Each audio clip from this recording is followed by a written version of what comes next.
Hi friends, मैं हूं Kumar Navneet. KN storytelling channel पर आपका स्वागत है। अभी तक आपने चैनल को सब्सक्राइब नहीं किया तो चैनल को सब्सक्राइब कर लीजिए। आज की कहानी का शीर्षक है दिया। रूस वो विशाल देश जहां सर्दियां लंबी और ठंडी होती हैं, बर्फ की चादर पूरे शहर को ढक लेती है और लाल ईंटों वाली क्रेमलिन दीवारें इतिहास की गवाही देती हैं। सेंट पीटर्सबर्ग की नेवा नदी पर बने पुल रात को खुलते हैं, मॉस्को की रेड स्क्वायर पर लाइट्स चमकती हैं और बैकाल झील का पानी इतना साफ कि तल तक दिखता है। इसी ठंडे लेकिन खूबसूरत देश में शुरू होती है दिया और निकोलाई की रोमांटिक प्रेम कहानी। दिया राय 27 साल की एक भारतीय क्लासिकल डांस टीचर और कोरियोग्राफर थी। मुंबई में रहती थी, लेकिन उसका दिल हमेशा दुनिया घूमने को तरसता था। एक अंतर्राष्ट्रीय डांस फेस्टिवल में उसे रूस के सेंट पीटर्सबर्ग में परफॉर्म करने का न्योता मिला। फरवरी का महीना था, रूस में कड़ाके की ठंड। दिया प्लेन से उतरी तो -20 डिग्री की हवा ने उसे कांप पाया। एयरपोर्ट से बाहर निकलते ही बर्फ के फाहे गिर रहे थे। वह होटल में चेक इन करके बाहर निकल पड़ी। पहला दिन था नेवस की प्रोस्पेक्ट पर टहलना। सेंट पीटर्सबर्ग की मुख्य सड़क, पुरानी इमारतें, नेवा नदी और बर्फ से ढके फुटपाथ। दिया अपनी मोटी जैकेट में कैमरा लेकर फोटो ले रही थी कि अचानक फिसलकर गिरते गिरते बची। किसी ने पीछे से हाथ थाम लिया। दिया पलटी। सामने एक लड़का खड़ा था, लंबा कद, गोरा रंग, गहरी नीली आंखें और मुस्कान जो ठंड में भी गर्माहट दे रही थी। ओस्टोरुजनो, बर्फ पर सावधान, उसने रूसी में कहा, फिर अंग्रेजी में, तुम ठीक हो?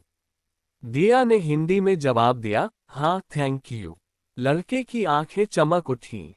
हिंदी, तुम भारतीय हो? मैं निकोलाई इवानोव, मॉस्को से हूँ, लेकिन यहाँ आर्ट गैलरी में काम करता हूँ। दोनों हंस पड़े। निकोलाई ने बताया कि उसके दादा दादी भारतीय मूल के थे, 1950 के दशक में रूस आए थे, इसलिए उसे हिंदी थोड़ी बहुत आती थी। दिया ने अपनी डांस परफॉर्मेंस की बात बताई। निकोलाई ने कहा, कल शाम मेरे साथ व्हाइट नाइट्स देखोगी। नदी पर पुल खुलते हैं, बहुत खूबसूरत होता है। दिया राजी हो गई। अगली शाम निकोलाई दिया को लेने आया। दोनों नेवा नदी के किनारे गए। रात के 11 बजे थे, लेकिन गर्मियों की तरह उजाला था, व्हाइट नाइट्स का मौसम। पुल धीरे धीरे खुल रहे थे, नावें नीचे से गुजर रही थीं। निकोलाई ने दिया को अपना स्कार्फ दिया। ठंड लग रही होगी, दिया बोली, अब नहीं। वे घंटों टहलते रहे। निकोलाई ने रूसी चाय पिलाई समोवार से। दिया ने भारतीय डांस के स्टेप्स दिखाए। निकोलाई ने रूसी लोक नृत्य ट्राई किया। दोनों हंसते रहे। रात के 3 बजे पुल बंद हुए। निकोलाई ने दिया को होटल छोड़ा। कल हमिटेज म्यूजियम चलोगी? दिया मुस्कुराए। हाँ, हमिटेज दुनिया का सबसे बड़ा म्यूजियम। लाखों पेंटिंग्स, मूर्तियां। निकोलाई गाइड था, इसलिए सब कुछ समझाता गया। एक हॉल में दा विंची की पेंटिंग के सामने निकोलाई ने दिया का हाथ थामा। ये मोनालिसा की मुस्कान तुम्हारी तरह रहस्यमयी है। दिया शर्मा गई। दिया की परफॉर्मेंस का दिन आया। मारिंस्की थिएटर में। दिया ने कथक और भरतनाट्यम का फ्यूजन पेश किया। निकोलाई फ्रंट रो में बैठा था। परफॉर्मेंस खत्म हुई तो तालियां गूंज उठीं। बैकस्टेज निकोलाई फूलों का गुलदस्ता लेकर आया। तुम जादूगरनी हो दिया। दिया की आंखें नम हो गईं। फेस्टिवल खत्म होने के बाद दिया को मॉस्को जाना था। निकोलाई ने कहा, मेरे साथ ट्रेन से चलो।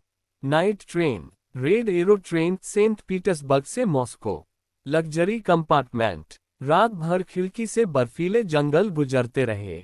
निकोलाई ने रूसी वोडका और कैवियार सर्व किया। दिया ने भारतीय मसाले वाली चाय बनाई। दोनों देर रात तक बातें करते रहे। निकोलाई ने कहा, दिया, मुझे तुमसे प्यार हो गया है। दिया ने उसकी आंखों में देखा। मुझे भी निकोलाई, लेकिन मैं भारत लौट जाऊंगी। निकोलाई ने गले लगाया। प्यार दूरियां नहीं जानता।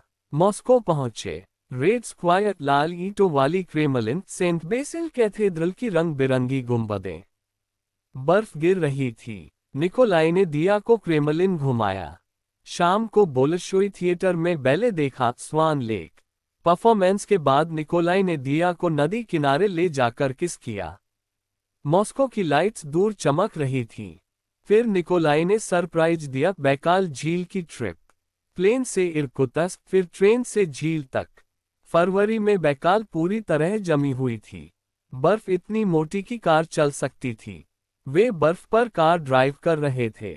झील का पानी इतना साफ कि नीचे पत्थर दिख रहे थे। निकोलाई ने दिया को आइस स्केटिंग सिखाए। दोनों गिरते, संभलते, हंसते। एक शाम लिस्ट्रिया का गांव में लकड़ी के घर में रुके। बाहर चिमनी से धुआं उठ रहा था। निकोलाई ने रूसी बान्यात सोना तैयार किया। गर्म भाप, फिर बाहर बर्फ में कूदना। दिया हंसती रही। रात को अरोरा बोरियालिस दिखा, आसमान में हरी नीली लाइट्स नाच रही थीं। निकोलाई ने दिया को गले लगाया। ये प्रकृति का नाच तुम्हारे डांस जैसा है। दिया बोली, तुम्हारे साथ हर पल जादू है। अगले दिन वे ओलखोन आइलैंड गए, बैकाल का सबसे बड़ा आइलैंड। बर्फीले रास्ते पर जीप से शमन रॉक के पास पहुंचे। निकोलाई ने दिया के सामने घुटने टेके। जेब से रिंग निकाली, बैकाल की नीली स्टोन की। दिया राय, तुम मेरी जिंदगी में रूसी सर्दी की पहली बर्फ की तरह आए हो, शुद्ध, खूबसूरत और दिल को छूने वाली। क्या तुम मेरी हमसफर बनोगी हमेशा के लिए? दिया रो पड़ी। उसने निकोलाई को गले लगाया। हाँ निकोलाई, लाख बार हाँ। बैकाल की बर्फीली हवा में वे गले लगे। अरोरा ऊपर नाच रहा था, लेकिन दिया का टिकट था। वापसी का समय। एयरपोर्ट पर आंसू। निकोलाई ने कहा, मैं भारत आऊंगा, तुम्हारे मम्मी पापा से मिलूंगा। हमारा प्यार बैकाल जितना गहरा और साइबेरिया जितना मजबूत है। 3 महीने बाद निकोलाई मुंबई आया। दिया के परिवार से मिला। पहले थोड़ी हिचक, रूस में रहेगा, ठंड इतनी, खाना अलग। लेकिन निकोलाई ने सबको जीत लिया। हिंदी बोली, मराठी सीखी, घर का खाना खाया और कहा कि दिया की खुशी में उसकी खुशी है। शादी मुंबई में ट्रेडिशनल तरीके से हुई। दिया लाल जोड़े में, निकोलाई शेरवानी में। फिर हनीमून वापस रूस, सेंट पीटर्सबर्ग से बैकाल तक। अब वे मॉस्को में रहते हैं। दिया डांस स्कूल चलाती है, भारतीय और रूसी डांस का फ्यूजन सिखाती है। निकोलाई आर्ट गैलरी में काम करता है। उनका छोटा सा अपार्टमेंट नेवा नदी के पास है। हर फरवरी में बैकाल जाते हैं और हर व्हाइट नाइट्स में निकोलाई दिया को नदी किनारे ले जाकर कहता है, याद है वो पहली रात? दिया मुस्कुराती है, जब पुल खुल रहे थे और तुम आए। कैसे भूल सकती हूँ।